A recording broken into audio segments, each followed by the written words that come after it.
Alors pour commencer, je suis l'héritier d'une tradition hôtelière de 3 générations. Je reprends ce projet de mon papa qui lui aussi l'a repris de son papa. Officiellement, ensuite, je suis le directeur général de l'hôtel et au jour le jour, mon rôle, pour commencer, c'est celui d'avoir, une vision forte d'une hôtellerie différente et de communiquer cette vision à mes équipes. Ensuite, un deuxième rôle très important, ça a été de trouver les bonnes personnes, de choisir les bonnes personnes et donc le recrutement. Et ensuite de leur communiquer cette vision en m'assurant de leur laisser une marge de liberté.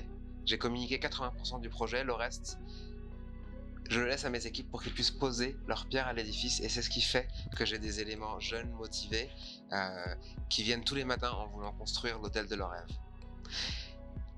La suite des choses, dans mon rôle, c'est d'encadrer la réflexion et surtout de m'assurer que tout le monde, soit heureux au travail et vienne avec le sourire.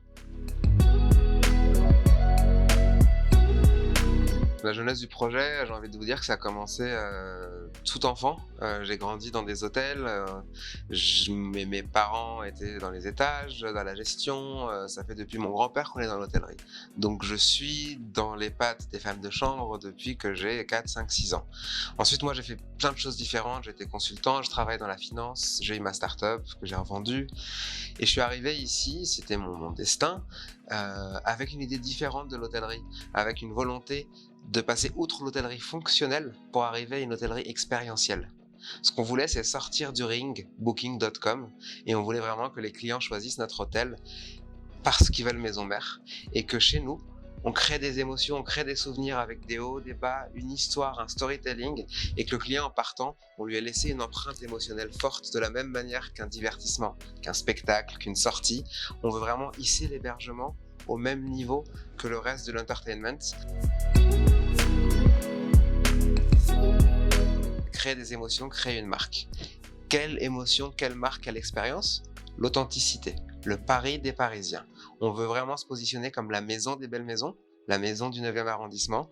On est très attaché à notre village Montholon et on veut se détacher du Paris, de la Tour Eiffel, de l'Arc de Triomphe. On veut offrir le Paris des Parisiens. Et pour arriver à ça, quoi de mieux que des Parisiens dans l'immeuble? Donc on a créé un lieu de vie. Le cœur de Maison Mère, c'est son rez-de-chaussée.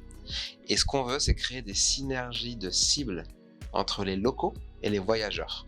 Moi, je suis persuadé que un voyageur qui rentre et qui croise des Parisiens, des Parisiennes qui s'amusent, qui boivent un verre, ça vient renforcer l'image de « mais oui, je suis à Paris et je ne suis pas dans un hôtel d'une grande chaîne aseptisée ». Donc on a fait un resto et un bar expérientiel, un bar à cocktail et un restaurant festif, Hey Honey, où on a volonté d'attirer des Parisiens. On est un restaurant dans un hôtel et pas un restaurant d'hôtel. On veut vraiment attirer des Parisiens. Donc lieu de vie, expérience, émotion.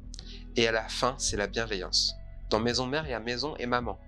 Donc on veut vraiment que nos clients se sentent comme chez eux. On veut casser les codes de l'hôtel. On n'a pas de réceptionniste, on a des maîtres de maison. Tout l'hôtel a été pensé comme un appartement parisien, mais with a twist, avec quelque chose de différent. Donc voilà, maison des belles maisons, expérience, F&B, lieu de vie.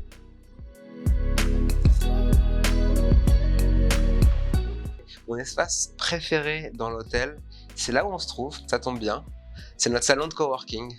C'est une pièce, une cinquantaine de mètres carrés, qu'on veut faire vivre et on veut que cette pièce nous aide à nous ouvrir sur le quartier. Donc premièrement, cette pièce, c'est la pièce où on descend en chaussettes avec un Mac sous le bras en mettant les pieds sur la table et on finit nos emails parce qu'on veut être dans l'ambiance avec les autres. Donc c'est une pièce pour l'hébergement, qui est un lieu de vie pour l'hébergement. Mais on se sert aussi de cette pièce pour faire vivre notre grande maison. Et une maison, ça vit. Donc on a un calendrier événementiel. Toutes les semaines, on aura un hip-hop yoga le lundi, on aura des MM Talks le mercredi, on aura de la sophrologie, on aura un high tea au CBD avec une diseuse de bonne aventure, quelqu'un qui va lire les cartes. On veut vraiment avoir un calendrier, une respiration, et tout va se passer ici. Et le troisième rôle de cette pièce, c'est de s'ouvrir sur le quartier. On va prêter cet espace à nos copains artisans, à nos voisins artisans. Ici, on a un ébéniste, on a Jean-Pierre qui développe et encadre des photos noir et blanc depuis 35 ans. S'il veut faire un atelier avec ses clients, si on a une blogueuse avec qui on collabore parce qu'on affiche ses bustes ici, qui veut inviter ses clients pour un atelier d'upcycling, on lui prêtera cet espace. On aura des ateliers de cuisine avec notre chef Santiago Galelo, Cooking with Santi. Donc voilà, cet espace aussi va nous servir à nous ouvrir sur le quartier.